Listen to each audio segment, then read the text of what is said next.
بسم الله الرحمن الرحيم. ألف لام ميم. ذلك الكتاب لا ريب فيه هدى للمتقين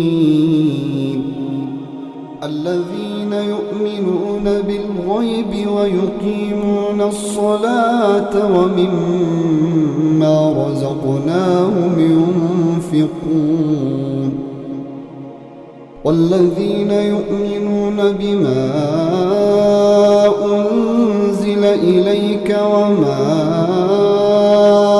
أنزل من قبلك وبالآخرة هم يوقنون أولئك على هدى من ربهم وأولئك هم المفلحون.